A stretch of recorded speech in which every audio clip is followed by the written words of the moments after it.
আমাদের নেতা জনাব তারেক রহমান একজন রাজনৈতিক ব্যক্তিত্ব, তাকে শক্ত মনোবলের অধিকারী হতেই হবে, তার কোনো বিকল্প নেই।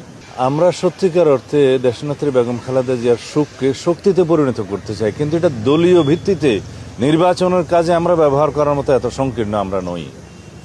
আমরা তার সুখকে শক্তিকে জাতি বিনির্মাণের জন্য ব্যবহার করতে চাই, নির্বাচনের জন্য নয়।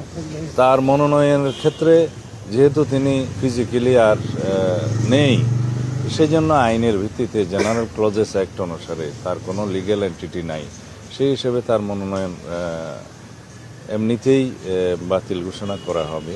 নির্বাচন পিছনে কোনো আইনি সুযোগ নেই। বাছাইয়ের পরে এবং প্রতীক বরাদ্দের পরে যদি সেটা হতো, সেই ক্ষেত্রে আইনগত জটিলতার কারণে স্থগিত হতো। এখন সেই পরিস্থিতি নাই, যেহেতু বাছাইয়ের আগেই তিনি নেই। তার আইনগত যেটা বলা হয় লিগ্যাল এন্টিটি হিসেবে যেহেতু তিনি এক্সিস্ট করেন না, সেই জন্য তার মনোনয়নপত্রটা বাছাইতেই টিকবে না। সেই ক্ষেত্রে বিকল্প যে প্রার্থী দেওয়া হয়েছে তাদেরটা যদি বাছাইতে টিকে, তারাই প্রার্থী। দেশনেত্রী বেগম খালেদা জিয়া আজ আমাদের মাঝে নেই, কিন্তু তিনি মানুষের অন্তরে আছেন। গণতন্ত্রের মা হিসেবে তিনি খেতাব পেয়েছেন, প্রতিষ্ঠিত হয়েছেন। তার জানাজায় যারা শরিক হয়েছেন, যারা ঢাকায় আসতে পারেননি, তারা গায়েবানা জানাজাতে শরিক হয়েছেন।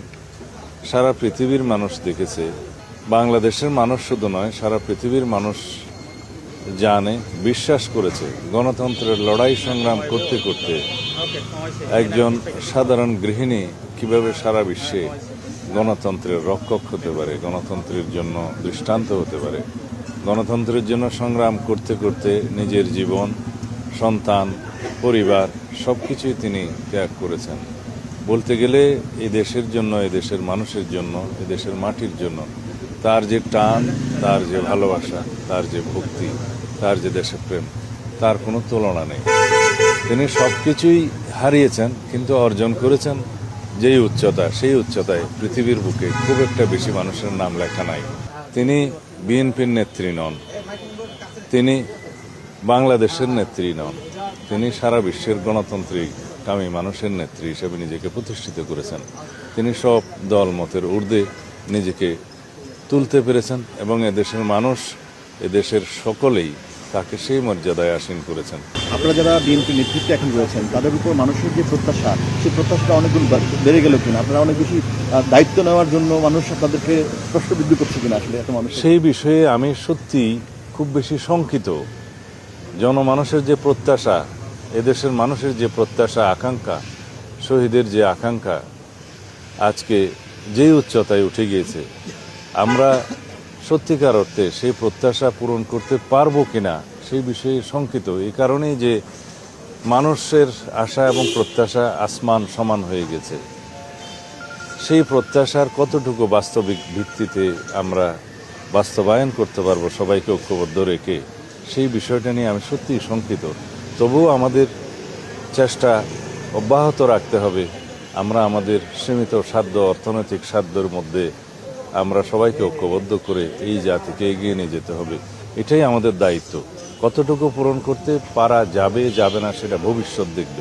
সমস্ত জীবনই গণতন্ত্রের প্রতিষ্ঠার জন্য সংগ্রাম লড়াই করেছেন, কারাভোগ করেছেন এবং শেষ দিন পর্যন্ত তিনি অসুস্থ ছিলেন, কিন্তু কখনো আপনার এই দেশ ছেড়ে চলে যাননি।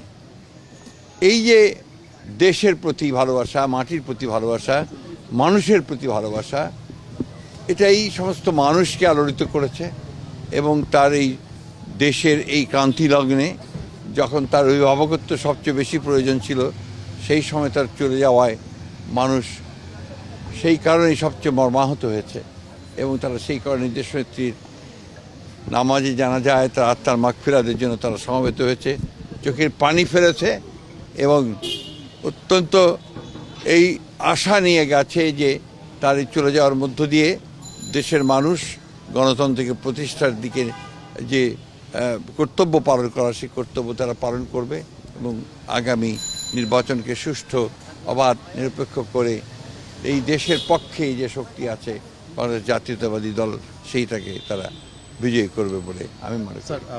দেশনেত্রী বেগম খালেদা জিয়া যে একটা অবস্থান তৈরি করে গেছেন এবং তার পুত্র আমাদের নেতা যারা তারেক রহমান সাহেব এর যেমন একটা দায়িত্ব আছে, ঠিক একই সঙ্গে বিএনপির প্রতিটি নেতাকর্মীর দায়িত্ব রয়েছে যে বাংলাদেশি জাতীয়তাবাদের যে দর্শন শহীদ প্রেসিডেন্ট জিয়াউর রহমান সাহেব দিয়ে গেছেন সেটা দেশত্ব এবং খালেদা জিয়া সেই পতাকা তুলে ধরেছিলেন ওপরে, এবং স্বাধীনতার সার্বভৌমত্বের যে পতাকা সেটাও তিনি তুলে ধরেছিলেন।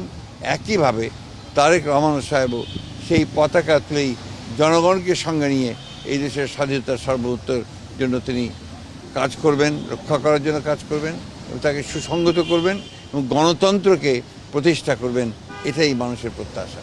না, আমি তো মনে করি যে ম্যাডামের চলে যাওয়ার মধ্য দিয়ে যে জনগণের যে ভালোবাসা তৈরি হয়েছে, যে একটা আপনার আমি বলতে পারি যে মানুষের মধ্যে ইমোশনস কাজ করছে, সেই ইমোশনসগুলো তো নিঃসন্দেহে বাংলাদেশ জাতীয়তাবাদী দলকে আরও বেশি শক্তিশালী করবে।